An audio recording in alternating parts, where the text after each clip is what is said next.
السلام علیکم ورحمۃ اللہ وبرکاتہ۔ الحمد للہ رب العالمین والعاقبۃ للمتقین ولا عدوان الا علی الظالمین۔ اعوذ باللہ من الشیطان الرجیم، بسم اللہ الرحمن الرحیم۔ فاستجاب له ربه فصرف عنه کیدہن انہ هو السمیع العلیم۔ قصص الانبیاء کے حوالے سے یہ ہمارا سلسلہ چل رہا تھا، اور حضرت یوسف علیہ السلام کا قصہ، اور آج اس سلسلے کی چوتھی کڑی، چوتھا حصہ آج ہم انشاءاللہ اب ساتھیوں کو بتا رہے اور سنا رہے ہیں۔ اللہ رب العزت ہم سب مسلمانوں کو ان کے صبر و استقامت پر اور ان کے نقش قدم پر چلنے کی توفیق عطا فرمائیں۔ حضرت یوسف علیہ السلام، جس طرح ہم نے آپ کو پہلے تیسرے حصے میں بتایا کہ اللہ تعالیٰ نے ان کو عورتوں کے مکر و فریب سے بچایا، تو پھر عزیز مصر اور ان کے خاندان اور ان کی بیوی نے یہ طے کر لیا کہ حضرت یوسف علیہ السلام کو جو ہے وہ قید میں ڈال دیا جائے، اس وجہ سے کہ یہ جو معاملہ جو ہے وہ واضح ہو چکا ہے لوگوں کے سامنے، اور اگر قید کے اندر ان کو ڈال دیا جائے گا ایک لمبے عرصے کے لیے، لوگ اس قصے کو اور اس کہانی کو بھول جائیں گے اور یہ سمجھیں گے کہ یوسف علیہ السلام جو ہے وہ قصوروار تھے، اس وجہ سے ان کو جو ہے قید کے اندر ڈال دیا گیا تھا، لہذا لوگ بھی بھول جائیں گے اور یہ قصہ جو ہے وہ دب جائے گا۔ تو اس وجہ سے حضرت یوسف علیہ السلام کو انہوں نے قید کے اندر جو ہے وہ ڈال دیا، اور یہی حضرت یوسف علیہ السلام نے بھی دعا کی تھی، رب السجن احب الی مما یدعوننی الی، اور یوسف علیہ السلام بھی یہ دعا کر رہے تھے کہ اے اللہ، جس چیز کی طرف یہ مجھے بلاتے ہیں اس سے تو مجھے قید جو ہے وہ بہتر ہے۔ تو اللہ تعالیٰ فرماتے ہیں فاستجاب له ربه، اللہ تعالیٰ نے ان کی دعا جو ہے کو قبول کیا، اور ان سے، ان کے مکر سے جو ہے اللہ تعالیٰ نے عورتوں کے مکر سے ان کو بچا لیا۔ پھر اللہ تعالیٰ فرماتے ہیں ثم بدا لهم من بعد ما رأوا الآیات، جب ان نے سارے قرائن، نشانیاں اور سارے ماحول کو، عزیز مصر نے سارا کچھ دیکھ لیا، تو پھر کہتے ہیں لا یسجنن حتی حین۔ تو اللہ رب العزت ارشاد فرماتے ہیں ما رأوا الآیات لا یسجننہ حتی حین، تو سارا کچھ وہ کہتے ہیں اب جو ہے ان کو قید کرنا لازمی ہے۔ ودخل معہ السجن فتیان، تو ان کے ساتھ دو اور قیدی، دو اور جو ہے شخص وہ بھی قید کے اندر وہ گئے۔ قال احدہما انی ارانی اعصر خمرا وقال الاخر انی ارانی احمل فوق راسی خبزا تاکل الطیر من۔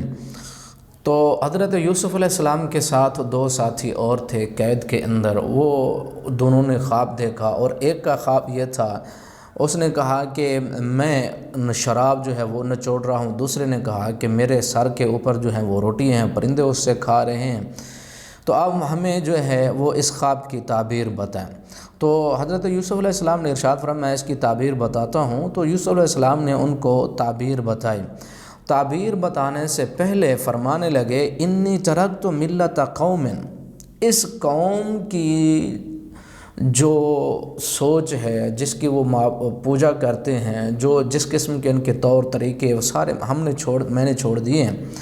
لا یؤمنون باللہ وہم بالآخرۃ ہم کافرون، اور یہ اللہ پر ایمان نہیں رکھتے اور آخرت پر یقین نہیں رکھتے۔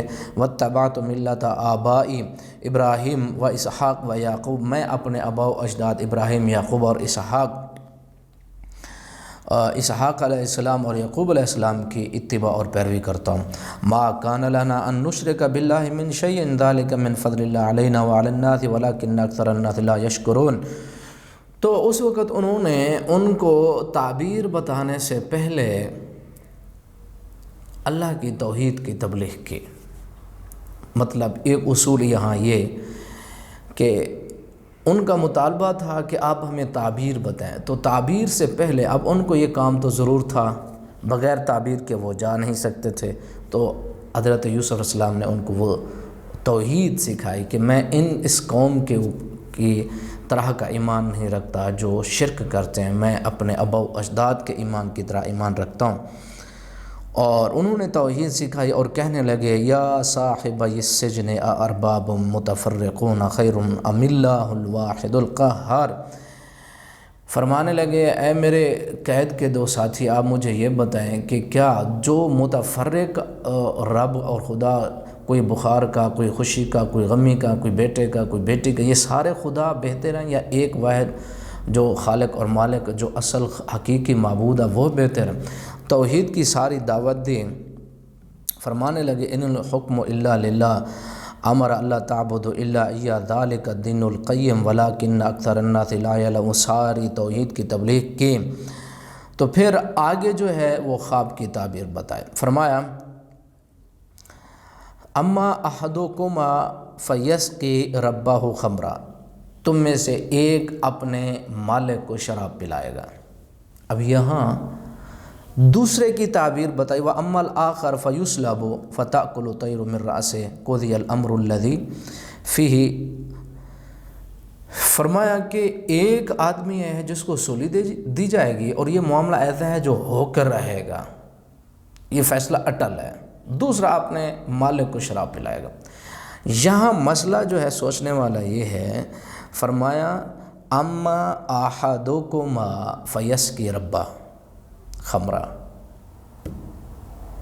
تم میں سے ایک جو ہے اپنے مالک کو، یعنی تعیین نہیں کی، بتایا نہیں کہ یہ بندہ شراب پلائے گا، یہ بندہ لٹکایا جائے گا، یعنی پتہ تو تھا کہ فلاں بندہ جو ہے لٹکایا جائے گا، ان کو یعنی خوف نہ دلاتے ہوئے، ٹھیک ہے جی، مطلب پتہ تو تھا کہ فلاں بندے کو پھانسی ہوگی، فلاں بندہ جو ہے اپنے مالک کی خدمت کرے گا، لیکن ان کو بتایا نہیں۔ جس طرح ڈاکٹر حضرات کرتے ہیں کہ ڈاکٹر کو پتہ ہوتا ہے کہ فلاں آدمی کو کینسر ہے، لیکن پھر بھی کہتے ہیں کہ آپ اللہ تعالیٰ آپ کو صحت دے، فلاں فلاں امید دلاتے ہیں زندگی کی۔ تو اسی طرح مسلمان جو ہے وہ امید ہی دلاتا ہے، نہ کہ زندگیوں کے اندر زہر گھولتا رہے۔ یوسف علیہ السلام نے بتایا نہیں، وہ یہی بات کی کہ اما احدکما فیسقی ربہ، وہ شراب پلائے گا۔ تو اسی طرح یعنی کہا جاتا ہے، علماء کہتے ہیں کہ ان میں سے ایک کا نام جو باورچی تھا ان کا، اس کا نام مجلس تھا، اور پہلے کا نام جس نے شراب پلانی تھی اس کا نام بنوا تھا۔ ممکن ہے واللہ عالم یہ دونوں نام جو ہے ان کے بتائے جاتے ہیں۔ تو یوسف علیہ السلام نے ان کو یہ تعبیر بتائے اور قید خانے کے اندر جو ہے وہ مقیم رہے، اور پھر جب ان کو یہ بات بھی کی، دونوں جب جانے لگے اور ان کو یہ بات کی کہ جب تم جاؤ اپنے بادشاہ کے پاس تو پھر جو ہے میرا معاملہ ان کے سامنے ظاہر کرنا، اور ان کے یعنی تم میں سے جو بچ جائے تو اپنے بادشاہ کو بتانا کہ یوسف علیہ السلام جو ہے وہ قید میں، اور میرا ذکر کرنا وہاں۔ اب وہ بندہ جاتا ہے تو تقریباً مفسرین اور دوسرے فلبث فی السجن بضع سنین، اب بضع سنین کا مطلب وہ یہاں علماء نے بھی لکھا، بضع کا لفظ جو ہے وہ تقریباً 1 سے 9-10 کے درمیان کی گنتی ہے، یعنی 7 یا 8 سال تک یوسف علیہ السلام جو ہے وہ قید کے اندر رہے۔ اور اس آدمی کو جس نے خواب دیکھا تھا، 2 آدمی، ایک کو تو سلی دے دے گی، جو بچ گیا اس کو وہ بھول ہی گیا، مسئلہ ہی بھول گیا، تو بھی بادشاہ کو بتانا تھا۔ یہ اللہ تعالیٰ کی حکمتیں، اللہ تعالیٰ کی قدرتیں، لیکن یہ بھی مسئلہ کہ اگر آپ کسی کے ساتھ نیکی کرتے ہیں تو وہ جس کے ساتھ نیکی کی جائے بھول جاتے ہیں کہ میرے ساتھ کچھ ہوا تھا۔ ایسے ہی ہے، لیکن انسان بھی یہ چاہتا ہے کہ میں نے کسی کے ساتھ نیکی کی ہے تو مجھے بدلے میں تو کچھ ملنا چاہیے، وہ نیکی پھر نیکی نہیں رہتی، وہ نیکی نہیں رہتی۔ جو انسان چاہتا ہے کہ میں کسی کے ساتھ نیکی کروں بدلے میں کچھ ملے، بدلے میں انسان کچھ بھی چاہتا ہے، وہ نیکی نہیں۔ نیکی وہی ہے جو انسان بدلے میں کچھ بھی نہ مانگے، وہ نیکی ہے۔ آگے جو ہے یوسف علیہ السلام قید میں رہے تو علماء نے یہ لکھا فلبث فی السجن بضع سنین. بضع سنین کے بارے میں مفسرین علامہ منصور پوری رحمۃ اللہ علیہ وہ یہی کہتے ہیں، اکثر مفسرین کا جو اتفاق ہے الجمال والکمال کتاب کے اندر انہوں نے لکھا کہ تقریباً 7 سال کا عرصہ قید کے اندر یوسف علیہ السلام جو ہے وہ رہے، 7 یا 8 سال کا عرصہ جو ہے وہ ضرور رہے. پھر اس کے بعد جو ہے بادشاہ کو، مصر کے حکمران کو ایک خواب آیا، اور وہ خواب کیا تھا اس کی آپ کو ہم مختصر جو ہے قرآن مجید کی پوری منظر کشی کی ہے قرآن مجید نے، اس کا مختصر جو ہے ہم آپ کو وہ بتاتے ہیں. اس نے خواب دیکھا کہ دریا کے کنارے ہے، جس طرح بائبل کے اندر بھی ہے، وہ کہتا ہے کہ دریا یا سمندر کے کنارے کھڑا ہے، 7 گائیں نکلتی ہیں موٹی اور 7 پتلی گائیں نکلتی ہیں، وہ موٹی گائیں کو جو ہے کھا جاتی ہیں. اسی طرح 7 بالیاں ہیں اور وہ ہری بھری ہیں، اور 7 دوسری بالیاں نکلتی ہیں، گندم کی خوشے نکلتے ہیں، بالیاں نکلتی ہیں اور وہ ہری بھری کو کھا جاتی ہیں.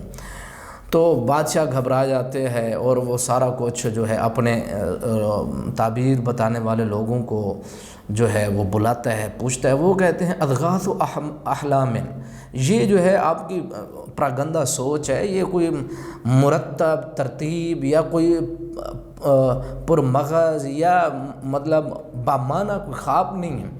تو وہ اور مزید پریشان رہتا ہے. پھر اس بندے کو وہ چیز یاد آ جاتی ہے جو خواب دیکھنے والا تھا قید کے اندر، شراب پلانے والا خواب جو اس نے دیکھا تھا ایک قیدی نے.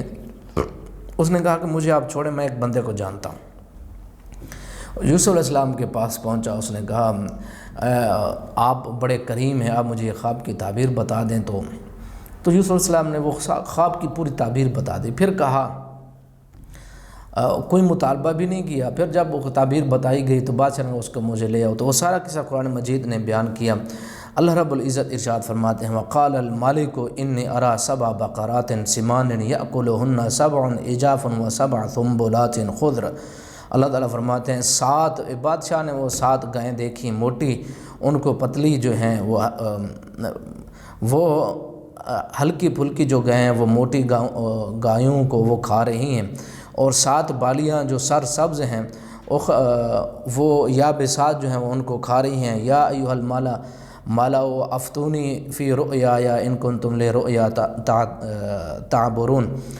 تو تعبیر بتانے والے لوگوں کو بلایا گیا کہ آپ مجھے تعبیر بتائیں. قالوا اضغاث احلام. اضغاث احلام کا مطلب یہ ہے کہ پراگندہ، کوئی مرتب کوئی بامانہ خواب نہیں ہے کہ جس کی تعبیر بتائی جائے. وہ سارے جب تعبیر بتا نہ سکے تو تعبیر بتانے والے لوگوں نے یہ کہا کہ یہ ایسا خواب ہے جس کا کوئی بامانہ مطلب بتایا نہیں جا سکتا، اس کا مطلب ہے اس کو ختم کر دو، کیونکہ وہ بتا نہیں سکتے تھے. اس وجہ سے انہوں نے کہا کہ یہ کوئی بتانے والی چیز نہیں ہے. تو پھر وہ بندہ تو وہ چلا گیا. تو اس نے کہا یوسف ایھا الصدیق افتنا فی 7 بقرات ثمان. تو حضرت یوسف علیہ السلام نے ارشاد فرمایا قال تزرعون 7 سنین دابا، تم 7 سال کھیتی کرو گے اور پھر جو کچھ تم نکلے گا کھیتی سے، وہ جو کچھ تمہیں کھانا ہے کھا لو، باقی تم بچا لو. اور وہ بچانا کس طرح ہے کہ گندم کے جو بالی ہے اس بالی سے تم نے دانے نہیں نکالنے، اس بالی کے اندر رکھنا ہے. جو کچھ گندم تم نے کھانی ہے وہ سٹا جو ہوتا ہے گندم کا سٹا، اس سے تم دانے نکال لو اور وہ کھا لو جتنا تمہیں ضرورت ہے. باقی جو گندم ہے اس کا سٹے کا سٹا باقی رکھو، اس کو ویسے سٹور کر لو. پھر 7 سال آئیں گے، تمہیں سختی والے 7 سال آئیں گے، اور اس سختی سال والے دنوں میں تمہارے وہ سٹے جو ہیں وہ کام آئیں گے. ثم یاتی من بعد ذلک عام، پھر ایک سال ایسا آئے گا فیہ یغاث الناس وفیہ یعصرون، پھر تمہارے وہ خوشی کے اور بہترین سال ویسے جو ہے وہ آ جائیں گے.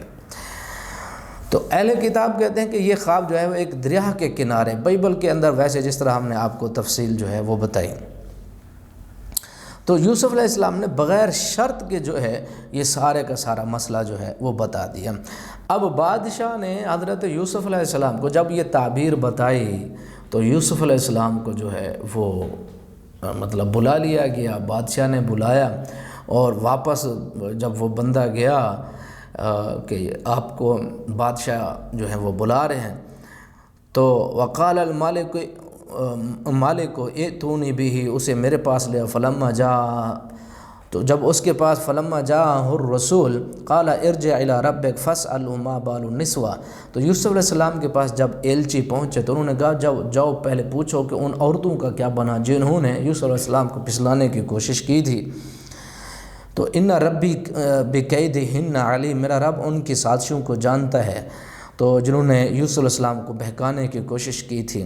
تو جب ان ساری عورتوں کو بادشاہ نے بلایا تو ان ساریوں نے اعتراف کیا، اور زلیخا نے بھی اعتراف کیا کہ واقعی ہماری زیادتی تھی، ہم نے اس کو پھسلایا۔ تو وہ سارا جو ہے یوسف علیہ السلام جو ہے وہ بے قصور ہے۔ وہ کہنے لگیں قلنا حاشا للہ ما علمنا علیہ من سوء، وہ اس نے کچھ غلط کام نہیں کیا۔ قالت امرأۃ العزیز، عزیز مصر کی بیوی نے کہا الآن حس الحق، حق واضح ہو گیا۔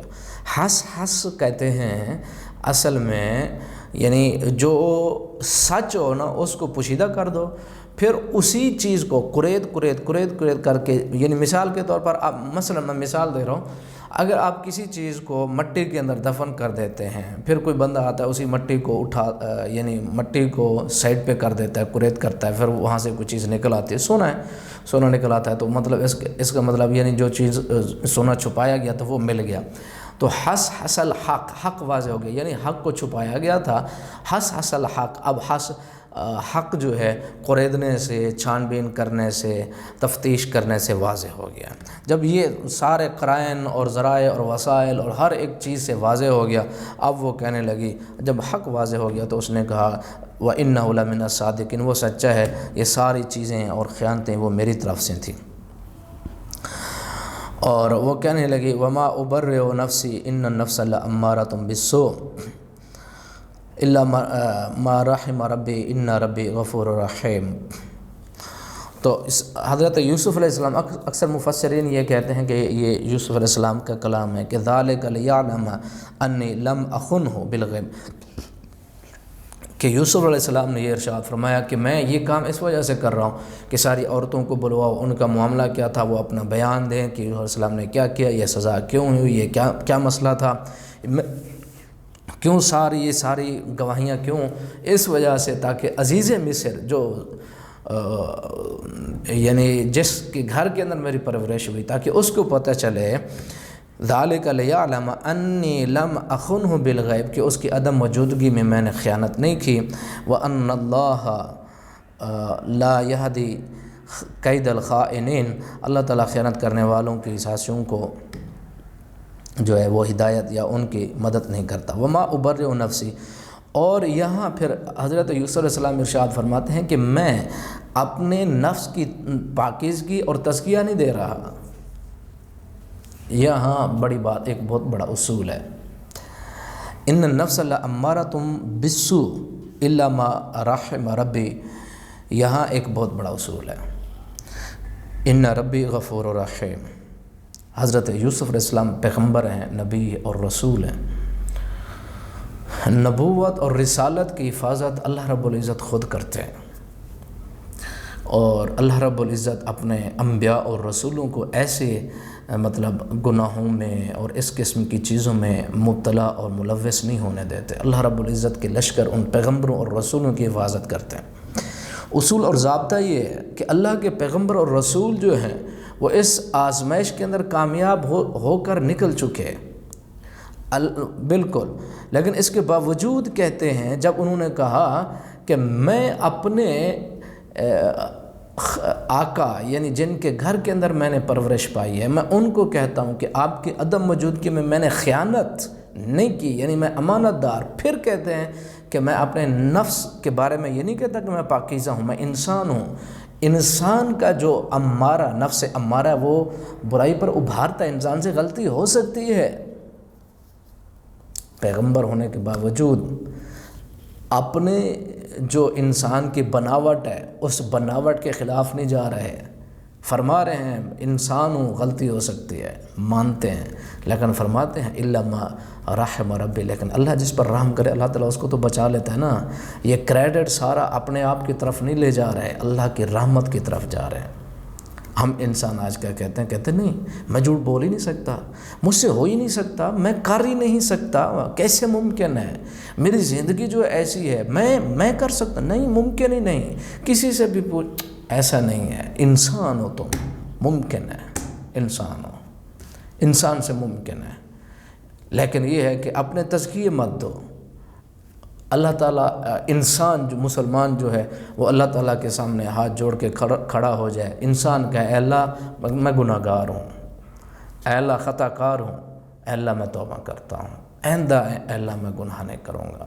اگر انسان کے سامنے کھڑا ہو تو کہے کہ میں نے ایسا کام نہیں کیا، لیکن میں یہ کہتا ہوں میں انسان ہوں، غلطی ہو سکتی ہے، لیکن یہ ہے کہ میں یہ کام میں نے کیا نہیں ہے، انسان ہوں، غلطی ہو سکتی ہے، میں معذرت کرتا ہوں۔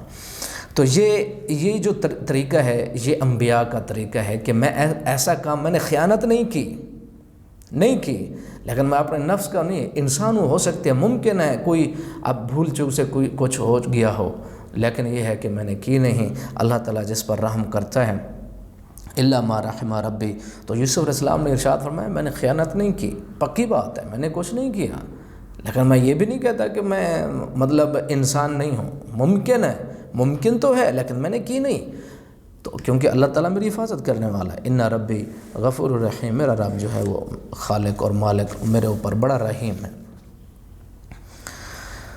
تو یہ ساری باتیں کرنے کے بعد حضرت یوسف علیہ السلام کی ان ساری باتوں کو سن کے عزیز جو حکمران مصر تھا وہ بڑا جو ہے گرویدہ ہو گیا اور پسند کیا یوسف علیہ السلام کی باتوں اور گفتگو اور تعبیر اور ساری چیزیں اور پاکیزگی اور طہارت اور عورتوں کی گواہی کو دیکھ کے، تو پھر اس بادشاہ نے کہا ایتونی بہی استخلصہ لنفسی، میں اس کو اپنا کوئی خاص بندہ بنا لوں گا۔ فلما کلمہ قال انک اليوم لدینا مکین امین، ہم آپ کو آج ایک خاص مقام دیں گے، اجعلنی علی خزائن الارض انی حفیظ علیم۔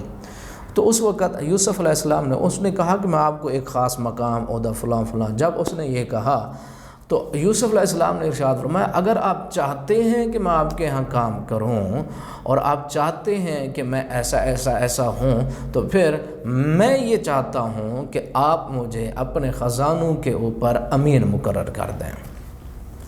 کیا کریں؟ آپ مجھے اپنے خزانے کے اوپر عہدہ دے دیں۔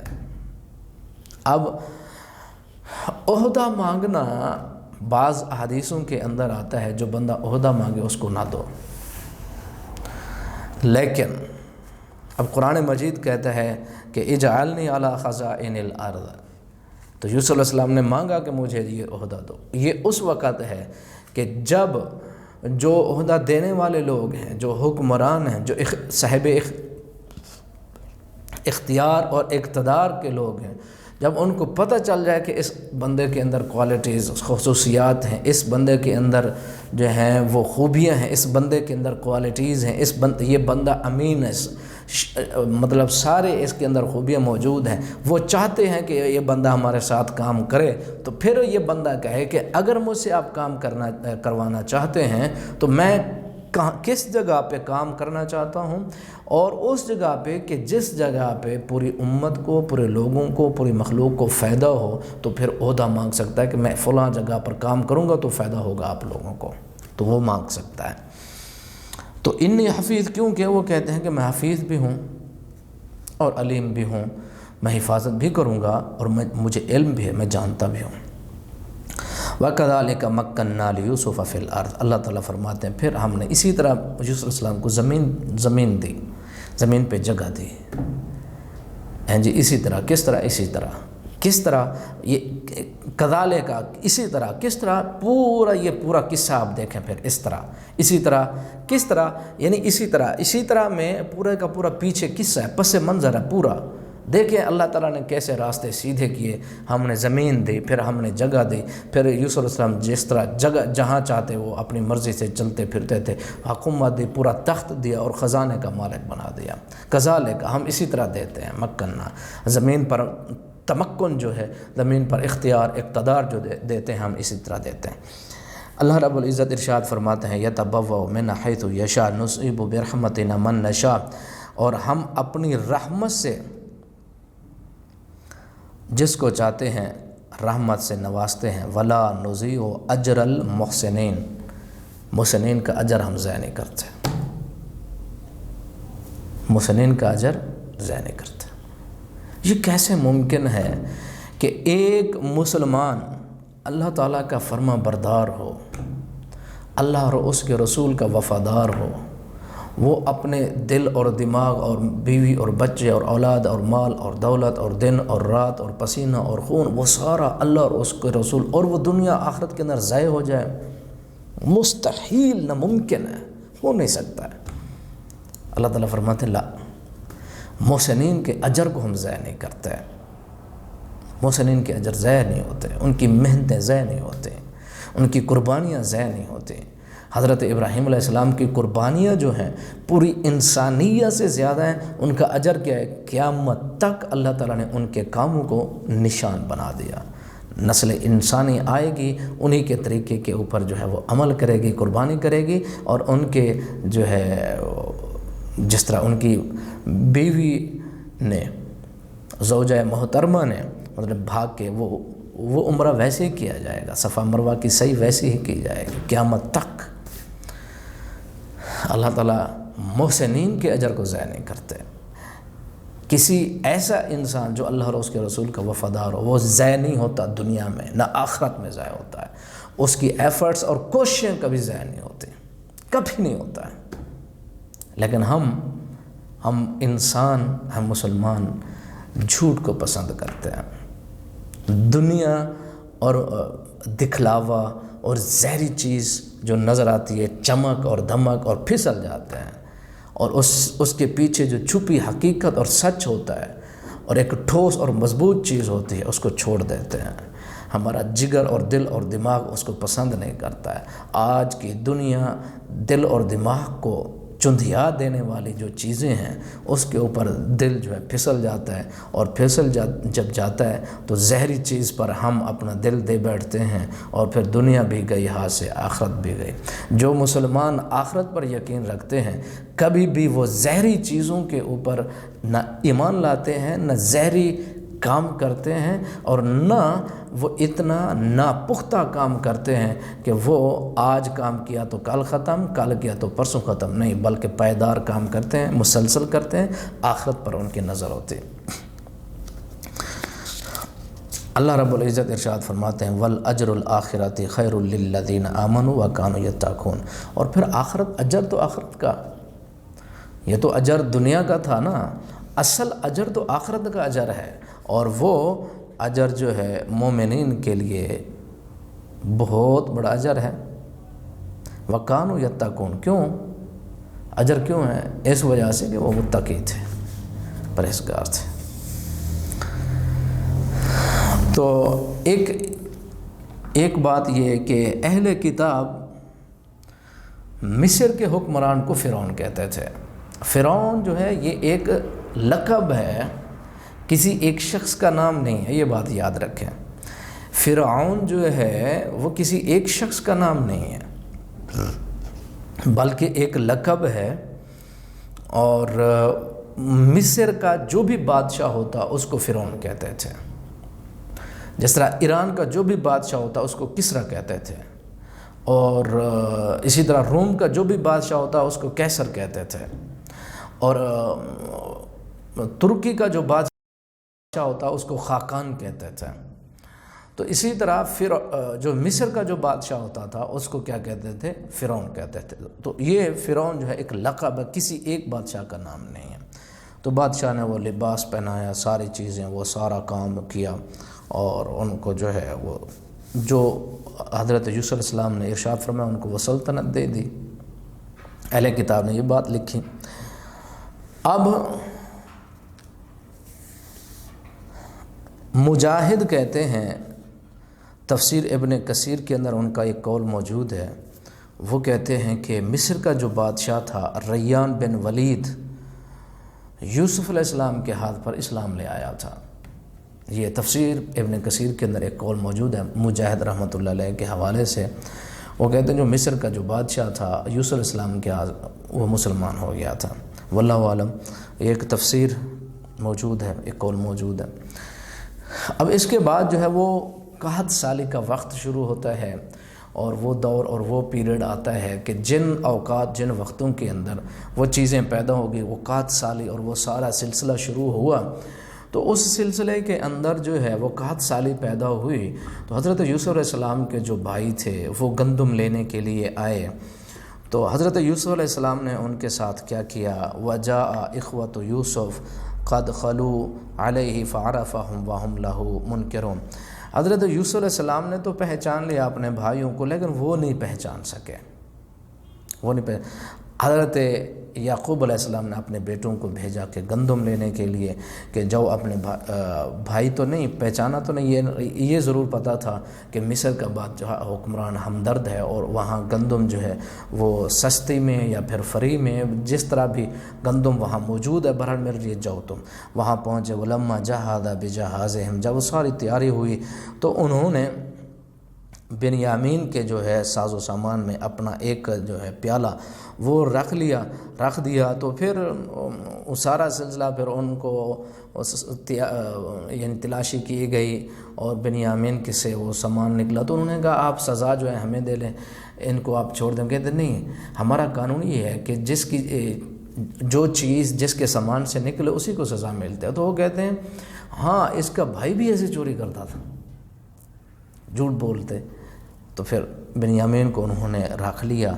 تو آگے قرآن مجید ارشاد فرماتا، اللہ تعالیٰ نے ارشاد فرمایا، قال ائتونی بأخ لکم من ابیکم الا ترون انی اوفی الکیل وانا خیر المنزلین فإن لم تأتونی به فلا کیل لکم عندی فلا تقربون۔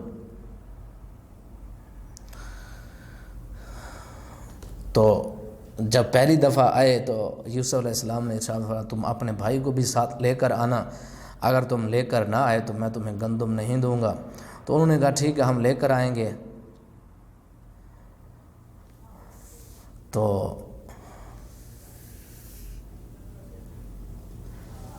دوسری دفعہ جو ہے یوسف علیہ السلام نے ایسا کیا، تو اپنے بھائی کو بنیامین کو مطلب لانے کی انہوں نے کہا کہ اپنے بھائی کو ضرور لانا۔ انہوں نے کہا ٹھیک ہے ہم لے کر آئیں گے، وَإِنَّا لَفَاعِلُونَ، اگر ایسا ہوا تو ہم ضرور اس کو لے کر آئیں گے۔ انشاءاللہ اگلا جو ہے سبق بعد میں اللہ تعالی ہم سب مسلمانوں کو سننے سنانے سمجھنے سمجھانے کے بعد عمل کرنے کی توفیق عطا فرمائے۔ وَمَا عَلَيْنَا إِلَّا الْبَلَاغُ الْمُبِينُ۔